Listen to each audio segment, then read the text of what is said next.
காப்பாத்த சொல்லு. இன்னைக்கு கண்டென்ட்டே கரெக்டா வருதான். நடுவர் அவர்களுக்கும் எதிரணியினருக்கும் எதிரணியருக்கும் இசைவேந்தர்களுக்கும் ரசிகர்கள் அத்துணை பேருக்கும் சிரம் தாழ்ந்த வணக்கத்தை தெரிவித்துக் கொண்டு நட்டுவர் அவர்களே. நட்டுவர் அவர்களே, ஏன்னா அக்கா பேசும்போது நல்லா பேசினாங்க, எனக்கு விட விடன்னு வருது. ஏமா பிபி கிபி இருக்கா? பிபி இருந்தா ஊதி காட்ட மாட்டானா? பாருப்பா, அதுல அடிச்சு காட்டு. நான் என்ன கேக்குறேன், அக்கா வந்து பேசும்போது சொன்னாங்க காதல் திருமணம் அப்படிங்கிறது சந்தோஷம் கிடையாது, காதல் திருமணம் என்பது திருட்டு கல்யாணம். நாங்க என்ன ஓடிப்புற கல்யாணம் நான் சொன்னோம். காதல் திருமணம்ங்கிறது ஆசையோட இரு இதயங்களை பரிமாறி பண்போட நாங்களும் கல்யாணம் பண்ணிக்கிறோம் தான் சொல்றோம். நான் ஓடி போயிருந்தேன், ஓட முடியுமா? அதனாலதான் இந்த 29 வருஷம் வெயிட்டிங்ல போயிட்டு. கார்லயே நீ கவனமா தான் ஏறணும், சைடு கொடுத்து தான் ஏறணும். என்ன பண்றது? நடுவர் அவர்களே, எங்க மாமா வந்து பேசினாங்களே நடுவர் அவர்களே. கேரளா அதுவும் போனியா? நிச்சயிக்கப்பட்ட திருமணம்னு சொன்னாங்கல்ல. சின்ன கேள்விமா, கேரளா அதுவும் போனியா? ஆமா, எலுமிச்சம்பழம் எடுத்துட்டு வந்திருக்கேன். இல்ல கேட்டேன், பொட்டுக்கிட்டு ஆளு பாசிக்கிட்டு எல்லாம் பார்க்கல, மலையாள மந்திரவாதி மாதிரியே இருக்கு. அட்டை ஹேர்பின் வாங்க போனாங்கல்ல, அங்க வாங்கி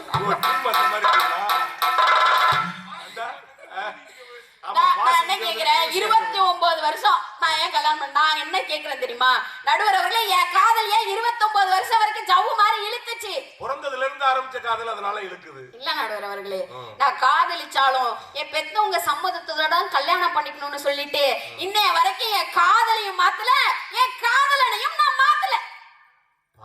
ஒரே காதலா 29 வருஷமாவா?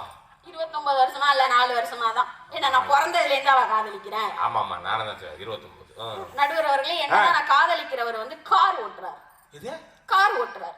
சரி, ஏன் நான் கார் ஓட்டுறவரை காதலிக்கிறேன்? ஏன் கார் ஓட்டுறவரை காதலிக்கிறேன்? ஏன்னா கார் ஓட்டுறவரால தான் வாழ்க்கையை நல்லா ஓட்ட முடியும். ஆமா. அப்ப பஸ் ஓட்டுறவர்லாம்? பஸ் ஓட்டுறவர் கண்டக்டர் டாக்டர் தெரியும். அதான பார்த்தேன். நடுவர் அவர்களே, கார் ஓட்டுறாரு என்கிட்ட வந்து காதல சொல்லும்போது, நீ பட்டிமன்ற பேச்சாளர்மா, நீ படிச்சிருக்க, உங்க வீட்ல கொஞ்சம் வசதியா இருக்காங்க. வண்டி ஓட்டிக்கிட்டே சொன்னாரா ஓட்டாம சொன்னாரா? அந்த ஃபர்ஸ்ட் சீட்ல உட்கார்ந்துட்டு. இப்ப கீரை யார் போட்டது? கீரை நாங்க 2 பேரும் கையை வச்சு சேர்ந்து தான் போட்டோம். நீ சொன்னது கரெக்ட் தான்ல. எப்படி நாங்க 2 பேரும் பேசிட்டு இருக்கும்போது, அம்மா நீ பட்டிமன்ற பேச்சாளர், உங்க வீட்ல கொஞ்சம் வசதியா இருக்காங்க, உன் தம்பி நீ வீட்டுக்கு ஒரே பொண்ணு டிரைவரா இருக்கிற என்ன உங்க வீட்ல கல்யாணம் பண்ணி வைப்பாங்களா அப்படின்னு கேட்டார். கேட்டாரு நடுவர் அவர்களே. நான் என்ன சொன்னேன், எத்தனை வருஷமானாலும் சரி என்னைய போய் விரும்புறிய நீ, உன்னையத்தான் கல்யாணம் பண்ணுவேன்னு சொல்லி அழகா என் காதுல சொன்ன நடுவர் அவர்களே. சோகம் எல்லாம் தேடி போகும் செய்தி சொல்லட்டுமா, நல்ல செய்தி சொல்லட்டுமா,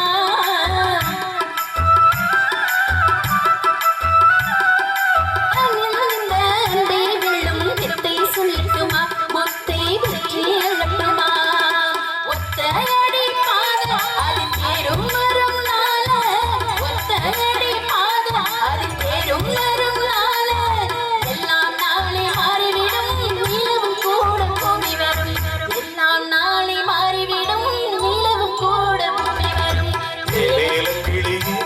என்னை காட்டும் இசையே பாடாத நாளில்லையே, அடிக்கண்ணம்மா பாடாத நாளில்லையே, வாழ்ந்து பாட்டு அதை நான் பாட கேட்டு பாராட்டு நாளும் வரும், அடிக்கண்ணம்மா பாராட்டு நாளும் வரும். இந்த பாட்டு காதல் எவ்வளவு அழகா மலர்ந்து வருது. இந்த பாட்டு தான் 2வது படம் இருக்கு. இந்த காதல்ல என்ன உங்களுக்கு பிரச்சனை? இந்த காதல்ல எங்களுக்கு என்ன, நீ அம்மா தானே, கிளிக்கு உனக்கு என்னம்மா பிரச்சனை? என்ன? ஆனா உன் வீட்டுக்காரருமா கிளி கொத்தி பேசும், நான் கத்தி பேசுவேன். ஆமா, ஆனா உன் வீட்டுக்காரருமா ஒரு வெயிட்டான இடத்துல தான் பொண்ணு பார்க்கணும்னு பாத்துருக்காரு. இங்க பாருங்க நடுவர் அவர்களே, கடவுளோட டிசைன் என்ன தெரியுமா? உயரமா இருக்கிறவனுக்கு குள்ளமான பொண்ணு, குண்டா இருக்கிறவனுக்கு ஒல்லியான பையனும் வச்சிருந்தா கடவுளோட டிசைனே. உங்களுக்கு அதெல்லாம் புரியவே இல்லை. நீங்க காதலிச்சு கல்யாணம் பண்ணாதானே உங்களுக்கு அதெல்லாம் புரியும். அப்படி எல்லாம் சொல்லாதம்மா. என்ன நான் எல்லாம் அப்படி எல்லாம் சொல்லக்கூடாது. பின்ன எப்படி சொல்லணும்? ஆமா, சொல்லி விட்டு போங்க. 10+8 இல்லையாக்கா? 10+9 எத்தனை பேர் காதலிச்சீங்க? எண்ணிக்கை விட்டுட்டேன்னு சொன்னேன். சரி, விட்டுட்டீங்க. காதல முடிவு பண்ணக்கூடாது. சரி, அதெல்லாம் ஒரு ஓரமா இருந்துட்டு போட்டோம். இவங்க நிச்சயிக்கப்பட்ட திருமணத்துல என்னங்க பெருசா நடக்கும்? எங்க மாமா வந்து சொன்னார் பாத்தீங்களா, வடக்க வாழைத்தோப்பு, தெக்க தென்னந்தோப்பு, என் அப்ப நல்ல ராச நட, இத்தனையும் தேடி தேடி ஆசைப்பட்டு வந்து பொண்ணு வேணும்னு வந்தாங்க? யாருமே மனசை தேடி வந்தாங்களா? பாசத்தை தேடி வந்தாங்களா? நம்ம அம்மாவுக்கு அப்புறம் நமக்குன்னு ஒருத்தி வேணும்னு நினைச்சு வந்தாங்களா? அதானே வரல. இவங்க தேடி வந்ததுல என்ன தெரியுமா நடுவர் அவர்களே? என்னம்மா? இவங்க வீட்டுக்கு விசில் அடிக்கிற மாதிரி ஒரு குக்கர், அப்பப்ப சமைச்சு கொட்டணும், வாஷிங் மிஷினை துணி துவைச்சு போடுற மாதிரி ஒரு பொண்ணு வேணும், சமைக்க குக்கரும் துணி துவைக்க வாஷிங் மிஷினும் வீடு துடைக்கிற ஒரு மாப்பாவும் நர்ஸா மாதிரி அப்பப்ப மாத்திரை எடுத்து கொடுக்குற ஒரு நர்ஸ் மாதிரியும் அவங்க வீட்டை பராமரிக்கிறதுக்கு, அவங்க வீட்டுல யாருமே இல்லைனாலும் எல்லாரும் வேலைக்கு போன பிறகு வீட்டிலேயே அடிமையா கிடக்குற ஒரு செக்யூரிட்டி மாதிரியான ஒரு பொண்ணனையா நீங்களா தேடுனீங்க? நல்ல கை கரெக்ட்மா, நீ கரெக்டா சொல்றமா. ஆனா ஒரு விஷயம்மா, என்ன உங்க வீட்டுல நீங்க அதெல்லாம் செஞ்சது இல்ல? நான் செய்ய மாட்டோமே. எங்க வீட்டுல சும்மாவே தின்னதுன்னு அப்படி ஆயிடுறது. ஏன் எங்க லட்டு லட்டு இப்படிதானா நீங்க பொண்ணெல்லாம் தேடுறீங்க? ஆனா என்னுடைய காதல் இருக்கு நடுவர் அவர்களே. என்னுடைய காதல் ஒரு கண்ணாடி காதல். நீங்க காதலுக்கு என்னென்ன சின்னம் இருக்கு சொல்லுங்க பாப்போம். காதலுக்கு தாஜ்மஹால் இருக்கு, ஹார்ட், தாஜ்மஹால், ரோசாப்பூ, எவ்வளவோ இருக்குல்ல. ஆனா என் காதல் கண்ணாடி காதல். ஒரு ஊர்ல வாழைப்பூ வச்சாங்க, கேள்விப்பட்டிருக்கியா நீ? வாழைப்பூவா? ஆமா. அதை எடுத்து என்ன பண்ணணும்? என்னம்மா வாழைப்பூலாம் காதலுடைய பொரியல் செஞ்சு சாப்பிட்டா மலசிக்கல் சரியா போகும், அதை சொல்ல வரீங்களா? நல்லா வைத்தியரு நடுவர் அவர்களே. என் காதல் கண்ணாடினா சாதாரண கண்ணாடி கிடையாது, கார் கண்ணாடி காதல். நான் என்ன சொன்னேன்? நான் ஏன் வாழைப்பூ சொன்னேன் தெரியுமா? ஏன் சொன்னீங்க? கண்ணதாசன் ஒரு பாட்டுல கொடுத்துப்பாரு, கேட்டிருக்கேன். வாழைப்பூ பெண்ணாக வடிவானதோ, வாழைக்கு சுகமாக வருகின்றதோ, வாழைப்பூ பெண்ணாக வடிவானதோ, வாழைக்கு சுகமாக வருகின்றதோ, மேகங்கள் இல்லாத வானில்லையே, நீ இன்றி எப்போதும் நான் இல்லையே, மேகங்கள் இல்லாத வானில்லையே, நீ இன்றி எப்போதும் நான் இல்லை, உன்னோடு உன்னாக கண்ணோடு கண்ணாக வாராண்டி வாராண்டி இல்லேற்றி பொறுத்த என் மீது ஈதானம்மா, அம்மம்மா ஏதேதும் தானம்மா. எக்ஸாக்ட்டா நடந்தது அதே. வாழைப்பூதான் கண்ணாடி. அம்பை எய்தான்னு சொல்ல வந்தேன். இந்த கண்ணாடி, கார் கண்ணாடி அம்பு முறிஞ்சிருக்குமே. நடுவர் அவர்களே, என்ன நான் காதலிக்கிறவர் யாரு? யாரு? கார் ஓட்டுறவர், டிரைவர். கார் ஓட்டுறவர், கார் ஓட்டி. டிரைவர்னா எல்லாம் தான் கார் ஓட்டுறாங்க, பஸ் ஓட்டுறாங்க, ட்ரெயின் ஓட்டுறாங்க, அப்படி சொல்ல கூடாது. கார் ஓட்டி, கார் ஓட்டி. அப்படி கார் ஓட்டும் போது என்னோட காதல் எங்க மலர்ந்ததுன்னு இப்ப சொல்றேன். எங்க மலர்ந்துச்சு? நடுவர் அவர்களே, கார் ஓட்டும் போது பட்டிமன்றம் முடிச்சு எல்லாரும் போகும்போது எத்தனை சீட் இருக்கோ அத்தனை சீட்லயும் நாங்க ஆள் உட்கார்ந்து போவோம். ஆமா, ஆள் உட்கார்ந்து போகும்போது கார் ஓட்டுறவர் தூங்குவாரா? கார் ஓட்டுறவர் தூங்குனாருன்னா எல்லாம் மொத்தமா தூங்கந்தான். அதனால அவரு தூங்காம இருப்பாரு, அவரு தூங்காம இருக்காரு, நான் தூங்காம இருப்பேன். பரபரா இப்ப நாங்க ரெண்டு பேரும் பேசிக்கணும். எப்படி பேசிக்கிறது? ஏட்ட கேட்டா பேசினா எல்லாரும் ஒட்டு கேட்டுருவாங்க. அவங்க எல்லாம் ஒட்டு கேக்குறவங்க.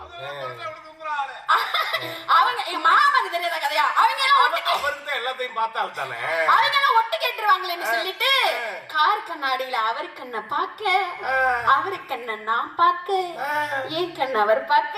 இப்ப எங்க காதலோட சின்னம் என்னது? கண்ணாடி. கண்ணாடி. அங்கதாங்க காதல் வந்தது. ஆமா, அந்த கண்ணாடி ரசம் போயிடுச்சா இல்லையா? மெதுவா தந்தி அடிச்சானே என் மச்சானே, எதையும் சொல்ல துடிச்சானே கை வச்சானே, மெதுவா தந்தி அடிச்சானே என் மச்சானே, எதையும் சொல்ல துடிச்சானே கை வச்சானே. அடியே கொஞ்சம் தெரிஞ்சா அத சொல்லு. அதாவது ஐயா கண்ண சாமி, நான் தேடும் சொர்க்கம் இங்கே காமி. மெதுவா தந்தி அடிச்சானே ஓ மச்சானே, எதைய துள்ள துடிச்சானே.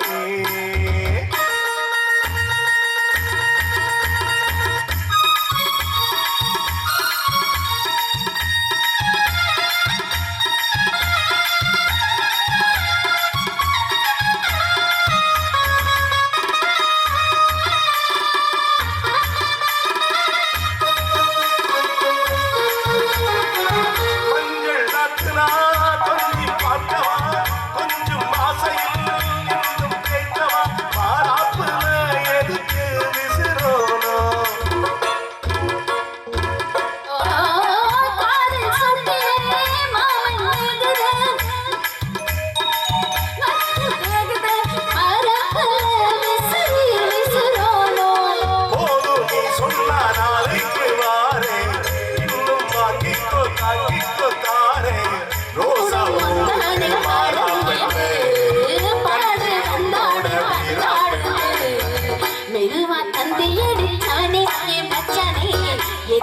சொல்ல துடிச்சானே மச்சானே மெதுவா தந்தை அடிச்சானே என் மச்சானே எதைய சொல்ல துடிச்சானே மச்சானே இல்லாடி நீ அடடா கொஞ்சம் நில்லு என்னானதான் தெரிஞ்சா அதை சொல்லு தாங்காது அம்மா கண்ணு சாமி நான் தேடும் சொர்க்கம் எங்க காமி மெதுவா தந்தை அடிச்சானே என் மச்சானே எதைய சொல்ல துடிச்சானே.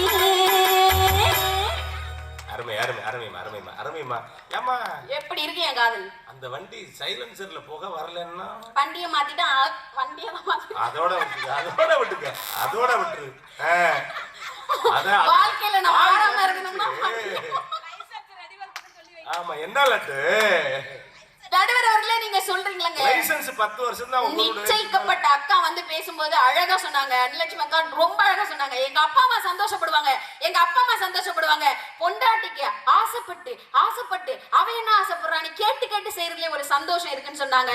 நான் என்ன கேக்குறேன், நிச்சயிக்கப்பட்ட திருமணத்துல உங்க அப்பா அம்மா சந்தோஷப்பட்டு இருப்பாங்களே தவிர நீங்க ஆசைப்பட்டு பொருளை வாங்கி கொடுக்கணும்னு ஆசைப்படுறீங்களே தவிர அந்த பொண்ணோட மனசுல நீங்க ஆசையோட இருக்கீங்களாங்கிறதாங்க இங்க முக்கியமான கேள்வி. அருமை அருமை அருமைமா. விரும்பி கல்யாணம் பண்ணிக்கிட்டா காதல், விரும்பியா விரும்பாம கல்யாணம் பண்ணிக்கிட்டா நிச்சயம். எங்க அப்பா பைக் வாங்கி கொடுத்தாரு, எங்க அப்பா பீரோ வாங்கி கொடுத்தாரு, எங்க அப்பா எல்லாம் வாங்கி கொடுத்தாரு. மாப்பிள்ளை எங்க அப்பா தான் பார்த்தாரு. மாப்பிள்ளை எங்க அப்பா வாங்கி கொடுத்தாரு. இதெல்லாம் சொல்லி மாப்பிள்ளைய கொடுமைப்படுத்துறது நிச்சயிக்கப்பட்ட திருமணம் நடுவர் அவர்களே. நாளா கல்யாணம் பண்ணிக்க போற மாப்பிள்ளை எனக்கு பொண்ணு மட்டும் கொடுத்தா போதுன்னு ஒத்த கால்ல நின்னு என் வீட்டுல வந்து கல்யாணம் பண்ணிக்கிறேன்னு நிக்கிறாருங்க. பார்த்து நிக்க சொல்லு, நீ சாஞ்சிராத மேல. ஏங்க நடுவர்களே, நான் இங்க பாருங்க, நிச்சயிக்கப்பட்ட திருமணத்துல நிச்சயமா வரதட்சணை அப்படிங்கறதே ஒண்ணு இருக்காது, ஜாதி மதம் அப்படிங்கறதே ஒண்ணு இருக்காது. கிலோனாக்கா சொன்ன மாதிரி அழகுங்கிறதே ஒண்ணு இருக்கவே இருக்காதுங்க. காதல்ங்கிறது எப்படி தெரியுமா இருக்கும்? எப்படி இருக்கும்? கண்ணும் கண்ணும் பாக்கும், வாய் பேசாது, ஊர் முழுக்க பாக்கும். ஊரு பார்த்தா என்ன, அதானே அவங்களுக்கு காதல் வரலையா, அவங்க கல்யாணம் பண்ணலையா, அவங்க என்ன மொட்டை பயிலாவே திரிகிறாங்க. யாரா இருக்கீங்க? சில பேருக்கு கிடைக்குங்க. சில அக்கா சொன்னது மாதிரி உண்மையா சொல்றேன். காதல் நிச்சயிக்கப்பட்ட திருமணம் காதல் திருமணத்துக்குள்ள வித்தியாசம் என்ன தெரியுமா நடுவர் அவர்களே? நிச்சயிக்கப்பட்ட திருமணம்ங்கிறது டீல ஈ விழுந்தா மாதிரி, புடிக்கல ஈ விழுந்துட்டுனா தூக்கி எறிஞ்சிட்டு போயிடுவாங்க. அதுவே காதல் திருமணம் அப்படிங்கிறது தேன்ல ஈ விழுந்தா மாதிரி, தேன்ல ஈ விழுந்துட்டேன்னு அந்த ஈயத்தான் தூக்கி போட முடியுமே தவிர தேனை தூக்கி போட முடியாது. அதுதான் எங்க காதல் திருமணம். காதல்ங்கிறது தேன், தேன் மாதிரி. என்ன பெரிய சண்டை புருஷன் பொண்டாட்டிக்குள்ள சண்டை வந்தா என்ன நடுவர் அவர்களே? சண்டை எப்படி சமாதானமா ஆகும் தெரியுமா காதல் திருமணத்துல? எப்படி தெரியுங்களா? ஒரு மெசேஜ் தான், ஐம் சாரி, ஒரு எமோஜி, முடிஞ்சிருச்சு மேட்ரு. அப்படியே நமக்குள்ள சண்டை நடந்தாலும் தனியா ஒரு நாள் பார்த்து நாள் அடி வாங்கினா கூட அப்பா அம்மாவுக்கு தெரிய போறது கிடையாது. அத வேணா சொல்லு, ஏன்னா தனியா தானே இருக்கு, எவ்வளவு குத்து யார் வாங்கினாலும் தெரியாது. நடுவர் அவர்களே, நான் ஆசைப்பட்ட வாழ்க்கை, நான் ஆசைப்பட்டு உன்னை ஏத்துக்கிட்டேன் அப்படின்னா வாழ்க்கையில வர கஷ்ட நஷ்டத்தையும் நானே சமாதானப்படுத்திடுவேன். மூணாவது மனுஷன் உள்ள நடந்தாலும் நம்ம பிரிச்சு விட்டு அடிப்படுவாங்கிறது தான் முக்கியமான விஷயம். எப்படிப்பட்டது தெரியுமாமா? எப்படிப்பட்டது? மேகம் கருக்குது, மழை வர பாக்குது, வீசி அடி இது காத்துல பிசில் அடிக்குது. பாட்டு காதல பிடிக்காதால யாரும். நடுவர் அவர்களே, இந்த பக்கம் நிச்சயிக்கப்பட்ட திருமணம், இந்த பக்கம் காதல் திருமணம். நிச்சயிக்கப்பட்ட திருமணம்னா என்ன பண்ணுவாங்க? அப்படி பொண்ணு பார்க்க போகணும்னா இல்ல பச்சை சொச்சு திங்கன்னு ஆசைப்பட்டாலே போதும், ஒரு பையனை கூட்டிக்கிட்டு இருக்கிற கிழக்கட்டையெல்லாம் அழைச்சிக்கிட்டு வந்து காஃபி டீ பச்சை சொச்சு எல்லாம் தின்னுபிட்டு போய் தின்ற வரைக்கும் நல்லா திம்பாங்க, மூக்கு மட்டும் தின்னுபிட்டு போயிட்டு சொல்றேன். என்னது போயிட்டு சொல்றேன்? அப்ப அந்த மனநிலை நிக்கிற பொண்ணு என்ன நினைப்பா? நீங்க போயிட்டு சொல்றேன்னு அவன் சொல்லிட்டு போயிடுவாங்க, சொல்லிட்டு போயிடுவாங்க. ஊருக்குள்ள எங்க ஊர்ல 2 பேர் இருக்காங்க. இந்த ஊர்ல யாரு பொண்ணு பார்க்க வந்தாலும் அவங்க நம்பர் வாங்கிடுவாங்க. சரி, ஆமா, வாங்கிட்டு சொல்றது, இது நம்ம ஊர்ல பொண்ணு பார்த்துட்டு போயிருக்கீங்க. ஆமா, பார்த்துட்டு போயிருக்காங்க. குடும்பம் எப்படி அவங்க உடனே விசாரிக்கிறது. நல்ல குடும்பம் தான். சரி, நல்ல குடும்பம் தான். என்ன சொல்ல வர்றீங்க? நல்ல குடும்பம் தான் இல்லங்க, என்ன சொல், நல்ல குடும்பம் தான். ஏங்க என்ன சொல், பார்த்து செய்யுங்க, உங்களுக்கு பிடிச்சா பண்ணிக்கங்க, அவ்வளவுதான். அதோட சரி. இவங்க என்ன நல்ல குடும்பம் தான். நடுவர் அவர்களே, இந்த மாதிரியான ஒரு சூழ்நிலையில பெத்தவங்களுக்கு மன உளைச்சல், பொண்ணுக்கு நமக்கு கல்யாணம் என்ன ஆகலையே வரமாப்பிள்ளையெல்லாம் இப்படி சொல்லிட்டு போறாங்களேன்ற மன கஷ்டம்.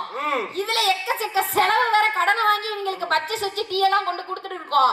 அது மட்டும்தான் உங்க அங்க என்னைக்குமே நிலைச்சு நிக்கிறது என்ன தெரியுமா? கஷ்டம், பணம், மன உளைச்சல். இந்த உறவுகளை 4-5 பேர் பஞ்சாயத்து பண்ண வர்றது மட்டும்தான் அந்த நிச்சயிக்கப்பட்ட திருமணம் நடுவர்களே. ஆனா காதல் திருமணத்துல அப்படி கிடையாது. மனசுக்கு பிடிச்சவன கல்யாணம் பண்ணலாம். அப்பா அம்மா யாரும் மாப்பிள்ளை தேடி அலைய வேண்டியது இல்ல, மன உளைச்சலுக்கு அவதிப்பட வேண்டியது இல்ல நடுவர் அவர்களே. வரதட்சணைங்கிறது இருக்க போறதே இல்ல. இப்படி சிம்பிளா பார்த்து கல்யாணம் பண்ணுவோம். அக்கா கூட அழகா பேசினாங்க, நரிக்குறவர்களை பத்தி அழகா பேசினாங்க நடுவர் அவர்களே. அதுல வந்த வரி என்ன தெரியுமா? கண்ணாலே ரகசியம் பேசிக்கிட்டோம், நாங்க 2 பேரும் காதல் வலை வீசிக்கிட்டோம், சிக்கனமா கல்யாணம் முடிச்சிட்டோம். அதை சீர்திருத்த முறையில நடத்திக்கிட்டோம்னா, சீர்திருத்த கல்யாணம் எங்க நிச்சயிக்கப்பட்ட திருமணத்துல எப்படிங்க நடக்கும்? காதல் திருமணத்துலதான் நடுவர் அவர்களே நடக்கும்.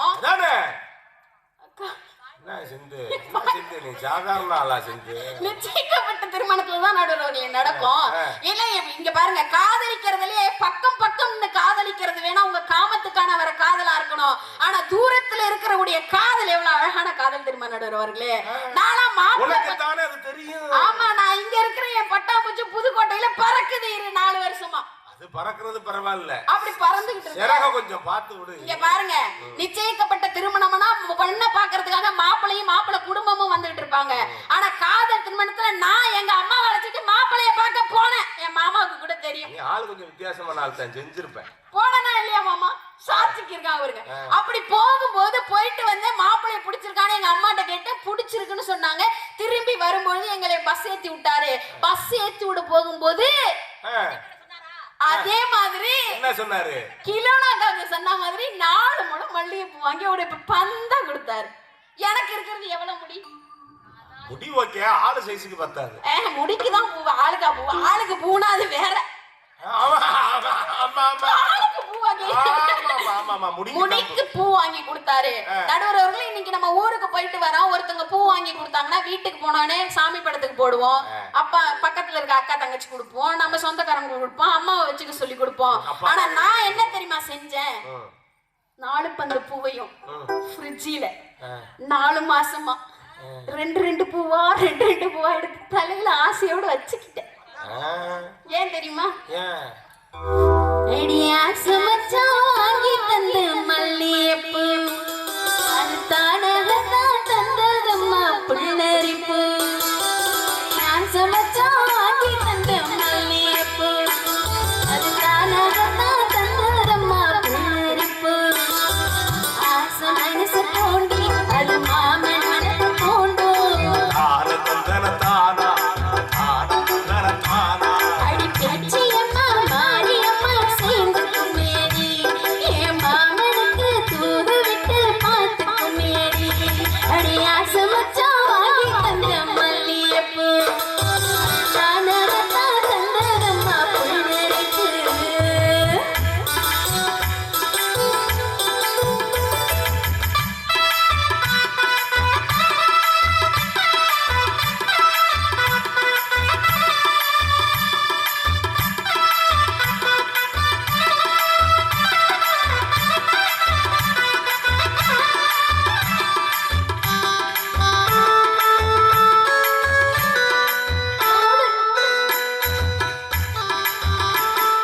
போடு ஒண்ணு போடணும்னா நல்ல காது தட்டா கொலுசு ஒண்ணு போடணும்னா நல்ல காது தட்டா கைவளைய போட்டு கை 2 நான் பிடிச்சா கட்டி கட்டு நான் பறந்தேன். முடிச்சா மாவளத்தான் காணவில்லை, அங்கே நடந்துட்டது எத்தனையும் கிடக்கல. அடி ஆசை வச்சா வாங்கி தந்த மல்லிகைப்பூ அது தானாகத்தான் வந்ததம்மா புல்லரிப்பு.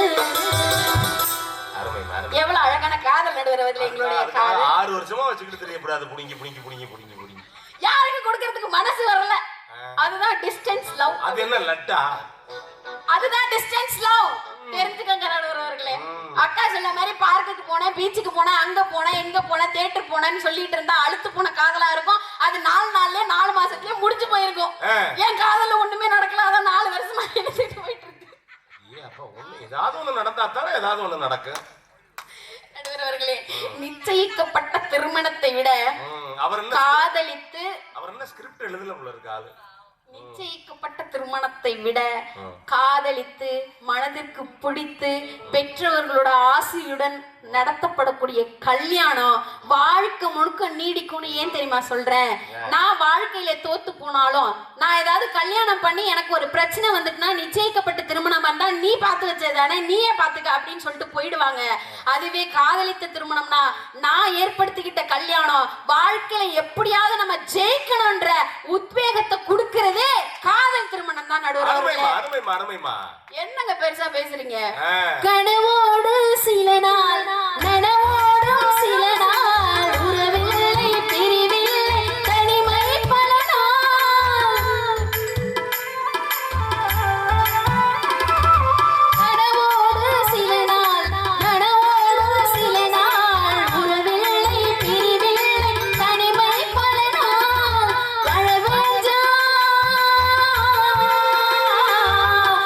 பெஞ்சா வித விதைச்சு நாத்து நட்டு கதிரெடுத்து பொருளிக்க புலமாமே பொழுதிருக்க வருவாரு அன்னக்கிளியே ஒண்ணு தேடுது. 6 மாசம் ஒரு வருஷம் அவரம் பூமேனி வாடுது அன்னக்கிளியே ஒண்ணு தேடுது அப்படின்னு சொல்லி எந்த வகையில் பார்த்தாலும் நிச்சயிக்கப்பட்ட திருமணத்தை விட மனசார வாழ்ற கடைசி வரைக்கும் சந்தோஷத்தை பகிர்ந்து கொள்ளக்கூடிய காதலித்து திருமணம் பண்றதுதாங்க நல்லது என்ற நல்லதொரு தீர்ப்பை தான் நீங்க வழங்குவீங்கன்னு எனக்கு தெரியும். ஏன் நானும் புதுக்கோட்டை பக்கம் தான் வர போறேன், நீங்க புதுக்கோட்டை ஆள் தான், அதனால எனக்கு நீங்க சப்போர்ட் பண்ணுவீங்கன்ற நம்பிக்கையில் வாய்ப்புள்ள தம்பிக்கு வயமொழி கிட்ட மிக்க நன்றி பாராட்டி விடைபெறுகிறேன். நன்றி, வணக்கம்.